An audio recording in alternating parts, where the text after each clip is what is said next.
I think that's exactly what we're attempting to do, and we do need to let people know that it is a safe system, and we would welcome them to ride along. Absolutely. Remember, I think Drew Blevins may have a new assignment. I guess the other, in terms of the issues at the Gresham Central Station, I don't want to have it take time on the board, but it would be great maybe you could give us a real short memo, just outlines what the issues are and just the challenge we're facing. Absolutely. Maybe that'd be adequate, so I understand that it's unclear to me what we're trying to do there, and I would appreciate knowing that a bit more. Sure. Okay. Great. All right. All right. Thank you very much.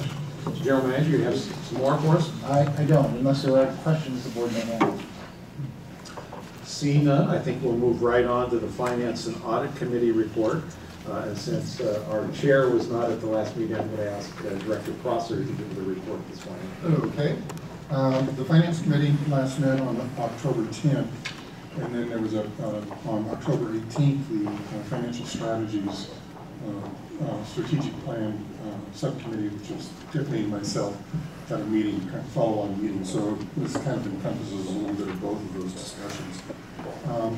We received a presentation from staff on the preliminary look on their financial forecast.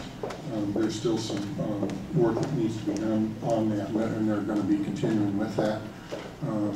The good news is that, at least in the short run, it looks like the actions that we took during the budget process last year have paid off. We don't think that the budget process this next year will be anywhere near as difficult.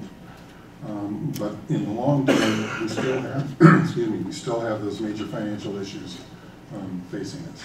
And so we need to be looking at those and putting together our strategic plan and how we're going to address those, and that's how these two things kind of work together.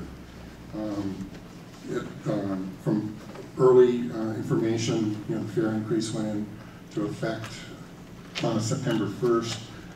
We've had our first quarterly returns on payroll tax. Both of the revenues from both of those sources are right on budget. So that's looking good. Ridership, initially we wanted to see what would happen with our ridership, again given the fare increase. Early data, and it's important to say this is early because sometimes this takes a little bit of time to show up, but early data is actually that overall ridership in the entire system is up slightly in September. So again, encouraging news, but that's going to take a little bit more time to lay out. Through the financial strategic plan committee, we talked about, we have a lot of efforts going on right now, a lot of things that need to be done. Clearly doing the initial forecast and through the strategic plan, we've asked for them to look at alternative scenarios for the future, and so that will lay out some decision points for this board. So they're working on that. We are obviously getting ready to go back into bargaining with our union on the new contract. That's a major issue.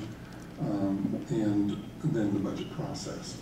So we've asked staff to put together a consolidated calendar that shows each one of these major efforts so we can see where the various major work products kind of come together, where they overlap, where they inform each other, and kind of get a timeline so we have a better guideline as we go forward about when things will be coming to the board, when information will be available to the public, at what point decisions will be made, what types of decisions, that type of thing, so that we can continue moving this thing forward. We've also talked about how we start involving the public in these discussions, and what would be some good strategies to do that. So those are the things that are on our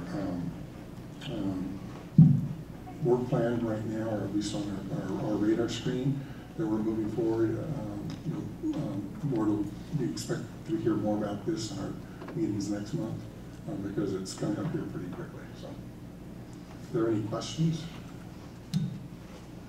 Questions or comments? Just to add to that, first want to, I know Craig and I would like to thank staff. They have put in an incredible amount of work starting to help us develop what the budget looks like for next year, and also how best to present to our fellow board members, and then of course to the public. We've had discussions, as Craig just mentioned, about the public outreach, and I think we termed it kind of the state of TriMet, which we will be coming to all of you, whether through a series of public meetings. We haven't quite determined when or how those are going to come about. That will be part of the schedule that Craig just talked about. But we look forward to sharing also with our board members and getting their input before we start presenting. But it's a good process. We are, I don't know if we're starting any earlier. We do this all, every year we start early, and it still doesn't seem like enough time. But we're heading in a good direction, I think a better direction as well. And we still have long-term challenges that will be a part of what we share with you. So also like to thank my fellow board member Craig for stepping in for me at the last meeting. Appreciate it. Thank you. Thank you. Appreciate that very much, and the effort that you and the staff are putting on this is going to be very helpful as we move into not only next year's, but thinking about the future years' budgets for the agency. So good work. I'm looking forward to seeing the report. So the last report we have this morning is on the Committee for on Accessible Transportation, as we call it, CAT report. And Dr. Bethel will be prepared to give us that report update this morning. Thank you, Mr. President, and good morning to everyone. You have the highlighted report before you. There's nothing more that I really want to add to that. Again, we are looking forward to the bylaw recommendations coming forward, and the one particularly in reference to the streetcar that we'll be looking at hopefully in next month's meeting. I also do want to offer to the board and also to the general manager that since we have increased the lift rate now to the 800, concern of making sure that our drivers, I was commenting at the table this morning that if an 800-pound device is on there with a 175-pound operator, if it comes off, God forbid, and we don't want to see any of that. So I want to make sure, or I try to ensure that our operators are making sure they take no shortcuts now in terms of securing those devices before they actually lift them up or lower them, just to make sure that they're fresh on their minds, and particularly now with the increase of weight. I'll take any questions if anyone has any. Mr. President, that concludes what we want to present today. Any questions or comments from the board? Thank you, Dr. Bethel. And with that, we're going to move on to our first item of action, which is a consent agenda. And for those in the audience, the items on the consent agenda are considered to be routine and may be approved by the board in one blanket motion. So unless there's desire by board members to remove one of the items for consideration separately, I would entertain a motion to approve the consent agenda. So moved. I have a motion and a second. Question? All those in favor of the motion signify by saying aye. No. Oh, you have a question? I have a question. Oh, I'm sorry. You're not asking me to call the question. No, I'm not asking. Please. I'm not asking you to call the question right now, Mr. President. I just needed to get just a little bit more clarity, Mr. General Manager Neal. The contract for benefit consulting services, give me a little bit more as to what this company is actually going to be doing for us. And I actually, wasn't very clear. absolutely. So we do a great job with internal staff of administering plans. They are essentially a broker that actually also provides a specialized consulting expertise related to the benefit plans. And as you know, I'm not sure exactly what our expenditure, but tens of millions of dollars we spend on healthcare insurance for our employees and our retirees. So this consulting effort provides us services every year as we go through the renewal processes with the various companies. We extract the best deal we can with their help from each of the insurance companies, and again helps us on a regular basis. For example, proposals and costing of proposals that might be, for example, subject to union negotiation or other changes. So it is primarily around the health consulting area, and again, a service that we've had traditionally. They don't administer the plans, but they help us put the plans in place that then we administer ourselves. I hope that helps. And Randy Stedman is here if there are questions, further questions about that. Dr. Bethel, does that answer your I question? think that answers the question. The other thing, and I was going to quickly look to find out on that one, again, just wanted to ask for the scoring when they are reported, that if we can get, again, the full criteria. I think before, when we would get the scoring, we would have the 4 or 3 components listed and what the score was in each one, and then how we got to the total. I noticed on one of the reports, I think it was this one, but I might be mistaken, need to be corrected, that it came just with the total, and we did not have what made up the total. So we would appreciate, I would appreciate that being included again on these ordinances, so we have an idea what that. Appreciate that. We've actually been having some internal conversation about what that format should be. It may be that we want to put some of that as an attachment so you can look at it if you're curious, but not embed it in the actual. That would be good. Yeah. Are we ready to proceed? Call for the question. All right. Thank you very much. We have a motion and a second to approve the consent agenda as presented. All those in favor signify by saying aye. Aye. All those opposed? The abstentions? Hearing none, the motion is approved unanimously. Thank you. Well, let's move on to our resolutions. The first resolution is Resolution 12-10-89, which is adopting an unrestricted fund balance and contingency policy. This is something we've been talking about for about two or three months now. So I believe that I'd like to hear the staff report, and I know we have somebody who'd like to present some testimony on this item. Very good. Thank you, Mr. Board President, members of the board. Again, this has been subject to a great deal of review by the Board Finance Committee, as well as discussion with the board at our briefing and actually the business meeting last week, and based on, last month, and based on all of those comments, you see sort of the refined proposal in front of you now. And I just wanted to highlight that there are really 4 key elements of this fund policy balance. You can turn sort of to the very last page of this item with the attachment. Those key elements are that the unrestricted fund balance will be measured by the sum of the projected ending fund balance plus budgeted contingency. So that's what we're measuring here. And also, budgeted contingency set at about 3% generally is the rule of thumb of operating requirements. I think for many businesses that would be relatively thin, but I think for a repetitive operating entity like TriMet, we think that that's fine. But there may be issues each and every year that need separate assessment related to contingency, so the policy allows for that. The third main point is that when we establish a budget, the goal will be to develop a budget that has unrestricted fund balance, which includes the unspent contingency, at 2.5 times the average monthly operating expenditure.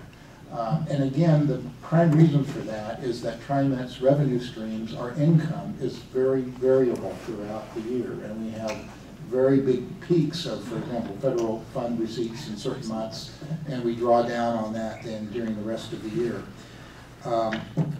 Now, again, in this particular item, this is a goal, and we recognize that things like the Great Recession will occasionally happen, but in that case, we then establish a standard of trying to return to that, even if we can't do it in a particular budget year, within 1 to 3 years, and having a firm plan to achieve that. Finally, it also notes that the unrestricted ending balance each month should be equal to 1 month of average budgeted expenditures. So at any point in time, we don't want to pull down less than 1 month of cash, if you will, in the bank account, given the uncertainty of our revenue flow over the year.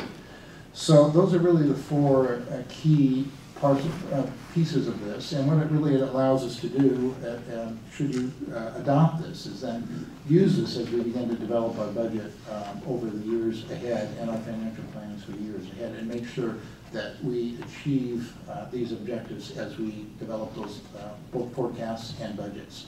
So with that, staff recommends approval. Happy to answer any questions. Do we have any questions of staff? We do have one individual who'd like to testify on this. Maybe we can hold questions till after we have that. Okay, I have Jared Franz. Jared, we have a copy of your letter to us, but please come on up and highlight what you're saying here.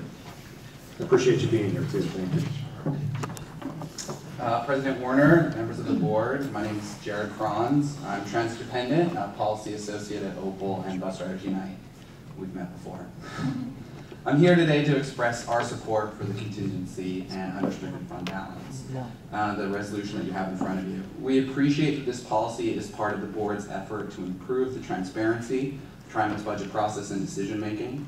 And we particularly want to express our appreciation to President Warner for his decision at the last board meeting to delay adoption of this policy so that members of the public will have the opportunity to review it and to offer their comments. We know that the credibility that this board has with the public is a matter of genuine concern for all its members. And we hope that this policy is an early indication of even greater future efforts to make the agency's budget process more open, permit meaningful public involvement in critical decisions. Unfortunately, this policy comes a little too late to help save the transit riders from the unjust and now demonstrably unnecessary major fare hikes and service cuts that this board approved in June. It's worth noting that the 3% contingency rate contained in this policy suggests that the need for only a $15 million contingency fund in this year's budget, which is precisely the contingency amount that Bus Riders Unite was advocating for. We're sophisticated enough, of course, to recognize that the policy contains a good cause exception to this rate, and we fully understand the close relationship between the contingency fund and the agency's cash balances. But it's also very critical to note that when necessary, this policy allows the board to develop and adopt a 3-year plan to bolster the agency's ending fund balance to the preferred level, rather than react prematurely to a speculative budget shortfall with an immediate major fare hike and service cuts.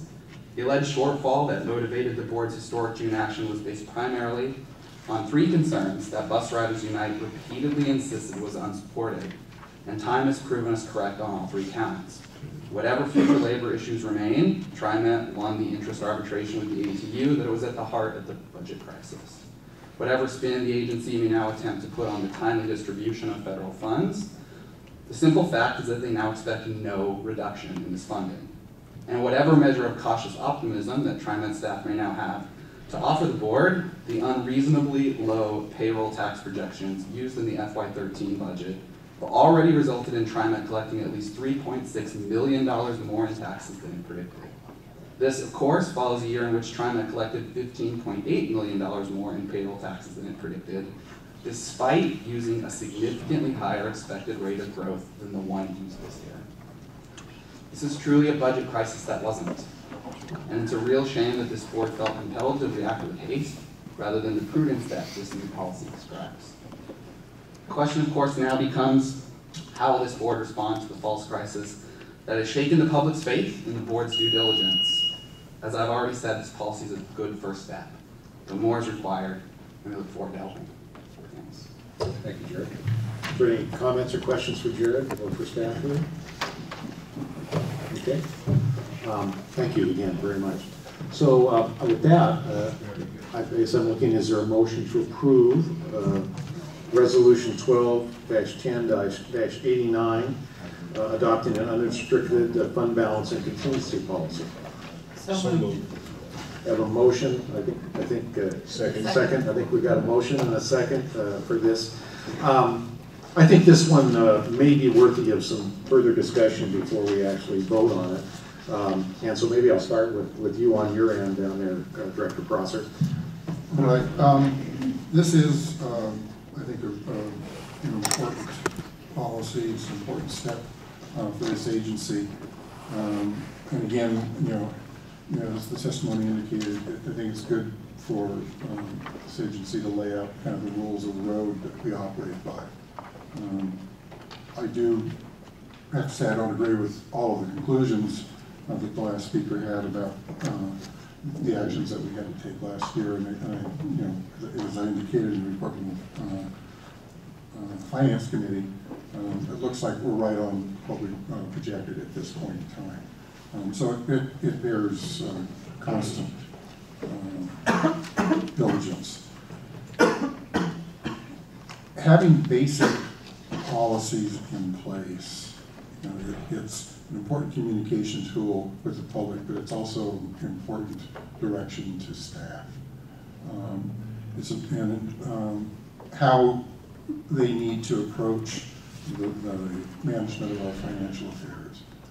It's also, I think, an important assurance to our partners, to funding agencies, rating agencies, to show that this agency takes financial management requirements very seriously and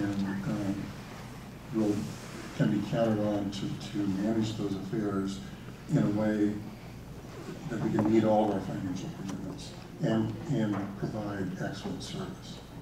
So I think this is an extremely important step. And I know the board has had a lot of discussion about this in public meetings and our study sessions. So I think this has been well vetted, and I'm really pleased that we're at this point today. Director Switzer. I also agree with Board Member Prosser. While I appreciate the testimony today and appreciate the mostly positive tone of it, I do think we haven't talked enough, and well, maybe because we just don't want to anymore. The labor issues are significant, and they will continue to be significant, especially as we look at TriMet for the long term. They play a significant role in our budget, so I don't want to minimize that. That will be something that we will continue to talk about and share with you all. But that plays a significant role and is something we'll have to continue to look at as we look at the overall budget. But Jared, I appreciate you starting out on a good foot this year. Thank you. Director Stovall. I certainly agree with the aforementioned comments, and I will add to that my support of the idea of being a lot more transparent in regards to how we make decisions. I think that's a step in the right direction. It also lays a foundation moving forward. I mean, we're a board today that understands the fiscal responsibility that sits in front of us, but we also understand that we now can set not so much a precedent, but more so a foundation of how we move forward. So as board members come after us, they have a starting point on what guides them in their decision making and their budget making, something that both President Warner and I didn't have as we joined the board, especially I know when I had some conversations with Bus Riders Unite and Opal earlier in the year, I didn't quite have this type of documentation to go and have a discussion with them as we talked about specifically the unrestricted fund balance. So this is something that I think will help us guide our decision making now and well into the future. Of course, this can be adjusted in future boards, but essentially we have this foundation now that will help us guide us in this budgeting process. And I look to additional policies that will, again, allow us and also the general public to be able to have a good idea of how we make these decisions so that they're a lot more comfortable and that the board trust is there and we can have the opportunity to move forward with budgets that everybody begins to understand. So I'm fully supportive of this. It's always, as a finance consultant, sometimes it's concerning when you see that the unrestricted fund balance is equal to 1 month of operating expenditures. Most of the time, I'm talking to my clients at 3 to 6 months of funds and and so 1 month is something that just makes my heart flutter a little bit, not in a positive way though, in regards to contingency and potential downfalls with, I know we've got some fiscal cliff or tax Mageddon coming sometime soon. But anyways, I am supportive of this resolution. Thank you. Director Clark. I too am very supportive. I do have a similar concern that Travis has, and only to the extent that while this policy is a very good foundation, a framework, how it might be operationalized, that's not a verb, I just made it up. It's sort of like Romnesia. Sorry. However, so we're imagining that if we do slip below the 2.5%, 2.5 times of our unrestricted fund balance, we have between 1 and 3 years. Now the floor is that one month, which is 40% of 2.5 times 2.5 months. So I guess I'm just wondering whether or not the floor is sufficient, is it 1 month, or should it be 1.5 times 1.5 months? Because there's a big difference between 100%, 2.5 months, and 1 month, again, 40%. And I guess I'm just asking an operational financial question here.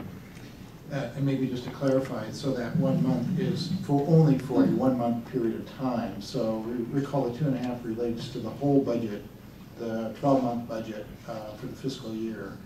And then what we want to do is make sure, as we look at that, the cash flow never dips below the 1 month reserve level at any 1 month during that year. So, but recall that in addition to that, the board has approved and still has a line of credit that we can draw on that actually can grow that a bit. Nobody ever wants to draw on a line of credit for operation expenses. That is a bad thing. But nonetheless, it's there in a fiscal emergency should that be necessary. We think that that's actually pretty good policy. And again, as you probably know, as we reviewed this policy, as you looked at our cash flow, we have this relatively major payment that occurs in September related to pension plans. And so that's when, that would be the month that we want to make sure we're down to no more, or excuse me, no less than a month under later. So I'm supportive of the policy with the two bulleted items working together. Dr. Bethel? Thank you, Mr. President. I do like the ordinance in that it does give the transparency, but it also gives protection for both TriMet as well as for the board and how this will be set up and how it will be operated. I'm reminded of something that I often say in different settings is this: you do not make a permanent decision based on a temporary circumstance. And while it may look good at this point that we have taken in more income, I don't know, and I cannot say what it will be later. So to make a permanent decision based on what may be a temporary circumstance is not a good thing.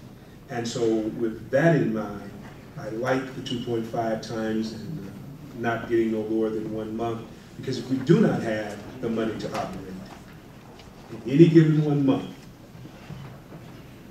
all of us sitting at this circular part of the table will be looked on very, very differently in saying, you should have known better, you should not have done that.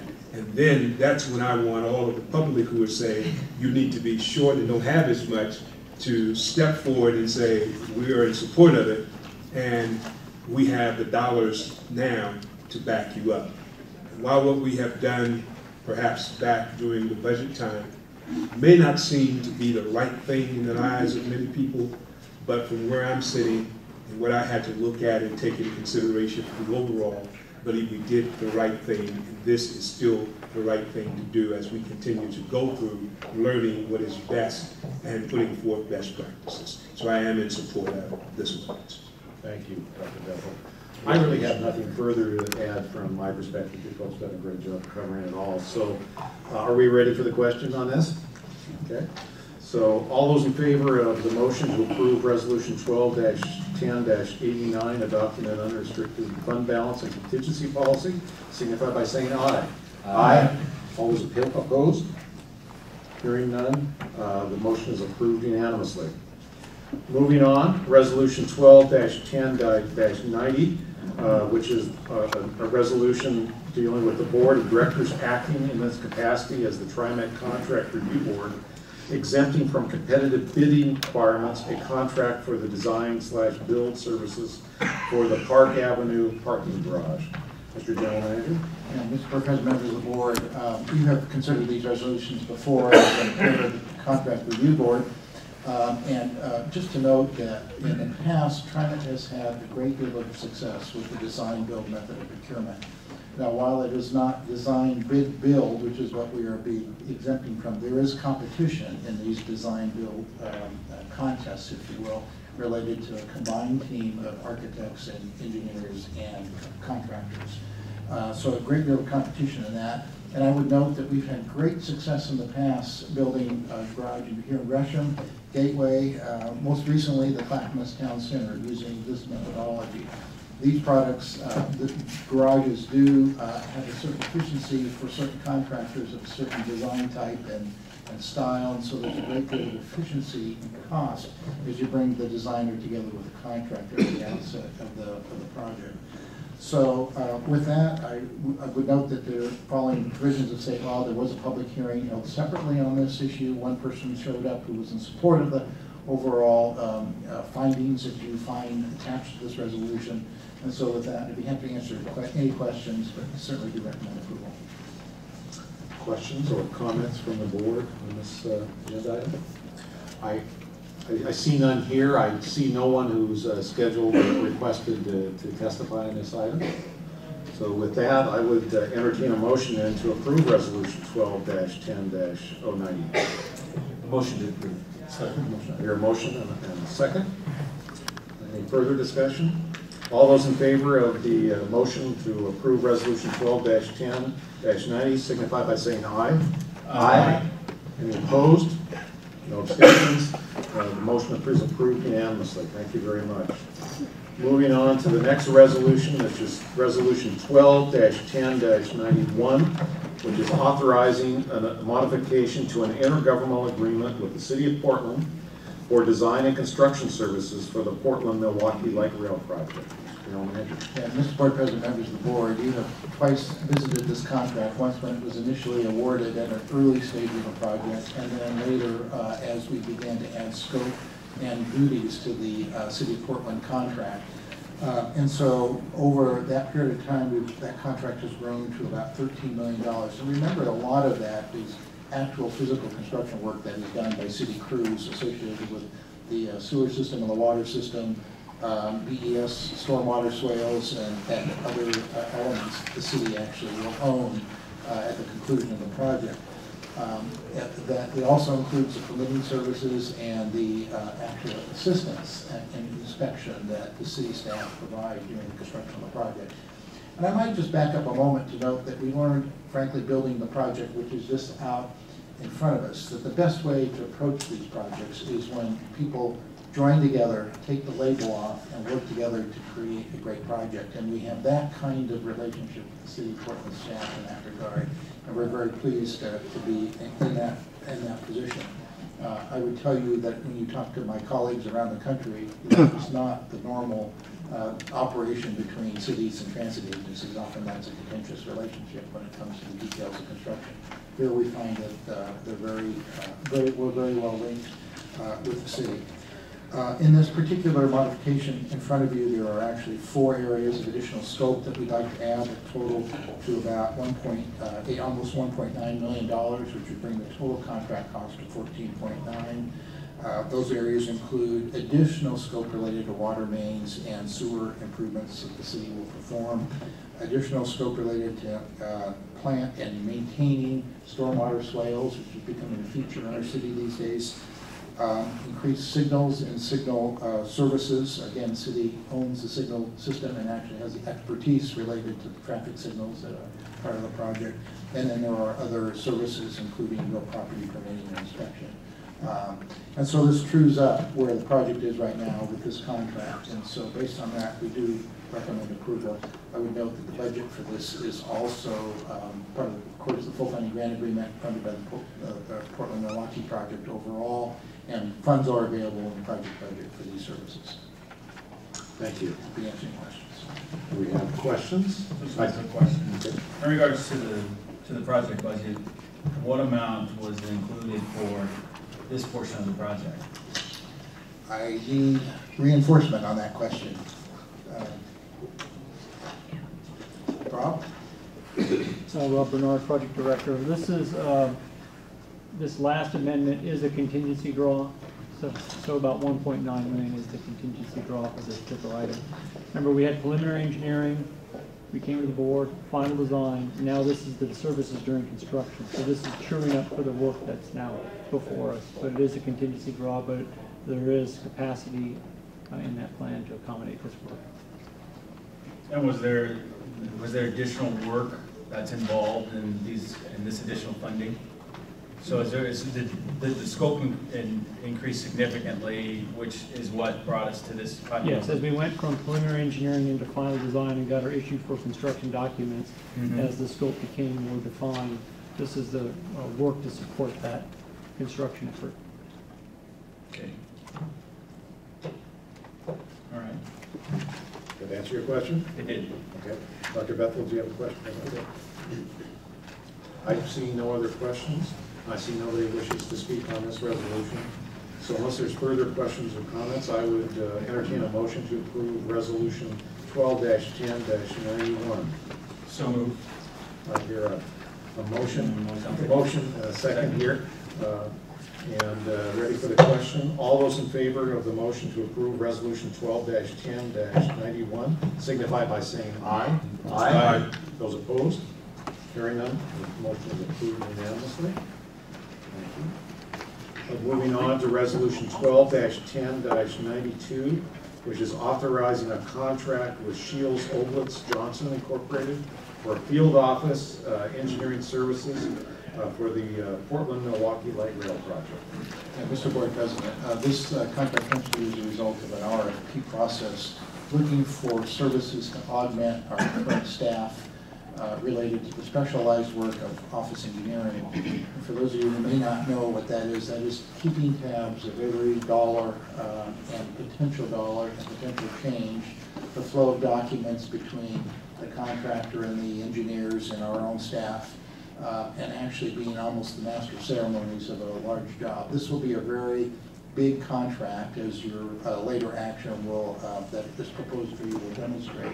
And so we really wanted to make sure that we had the best talent possible. In addition, frankly, our own internal talents are well deployed right now with all of the other work associated with Portland, Milwaukee. So we thought this was a perfect opportunity to go to the outside market, augment our personal services, our own personal services with this consulting assistance. Again, result of an RFP process, the SOJ firm was selected. Contract is an amount of $750,000. That is over many years as we complete the project. And with that, I can answer any questions or recommend approval. I see no comments or questions here, and I have nobody wishing to speak on this item. So with that, I'd entertain a motion to approve resolution 12-10-92. I have a motion. Second. I have a second. Seeing no further questions or comments, all those in favor of the motion to approve resolution 12-10-92 signify by saying aye.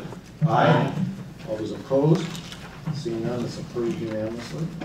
Moving on, thank you. Next one is a big one. It's resolution 12-10-93, which is authorizing modifications and change order allowance to the contract with Stacy and Whitback Incorporated for construction manager / general contractor services for the east segment of the Portland-Milwaukee Light Rail project. Please. Mr. Board President, members of the board, this is a big one. This is a very important contract action, and it is the result of a number of layers of additional work over a period of time. You are by now, I think, quite familiar with the way our CMGC style contracts work, where we actually bring the contractor on board during the design process for a fixed fee, and then begin to add construction services that are in the order of priority associated with the critical path work of a project. So in the past year, we've actually approved 3 different modifications or layers to this contract. One was for some advanced utility work at one critical location, that was Powell and Holgate. By the way, most of that is done now. And also at your January 25th meeting for railroad-related services and some advanced utility work, some early foundations, and so there was another modification that dealt with that layer of work. And in June, you approved another modification that began work on what we call the early structures. Again, the bridges take extra time, so those were started early. And so this style of contracting allows us to jump on the calendar, as well as making sure that we have good value engineering services, which is part of the contractor's responsibility as we bring the contract forward. I would particularly tell you that those value engineering services were very critical as we got to the point where we are now coming up with a total contract price for the project. It is no secret for those of you who have been around projects that the wish list begins to grow with neighbors and with jurisdictions as we begin to progress the project to design. And indeed, complications grow as you begin to understand the situation more. So I would say generally that there was some scope growth associated with this contract, probably in the realm of about $15 million by the time we were overall done. But through very sound value engineering and working with the contractor and the engineers together as a team, we were able to squeeze all of that cost back into budget. And so that's what we're pleased to bring to you today, or the total contract price. Again, just to note that within the recommended price here for the total contract price is within a whisper of, given the scale of this overall contract, of the fair cost estimate, which is an independently produced cost estimate done by TriMet's engineering staff, as well as the project budget for the east segment. Now, I would also note, I want to be very clear about the other pieces of this action, which are also included in the table that's on the third page of the overall staff report. In particular, there's still a few pieces of work that still need final design and final pricing. So what we have done is create allowances for that additional work, and that in particular is the Colonel Park and Ride and the Bybee Station. Those designs are still in price, but we do have an allowance associated with that in the price. In addition, there's another scope addition that we'd like to add with the neighborhood, which is the south side of the Bybee Bridge, a separate pullout, so that there's actually pullouts on either side of the bridge and station access either side of the Bybee Bridge down to the alignment where the station will actually be. And so there's an allowance for that. In addition, we've included an allowance on nearly $14 million for betterments that will be paid for by others, and that may be the Water Bureau, that may be ODOT, that may be DES in terms of sewer connections. And so those betterments will be paid for entirely by those other parties who are requesting that work be done.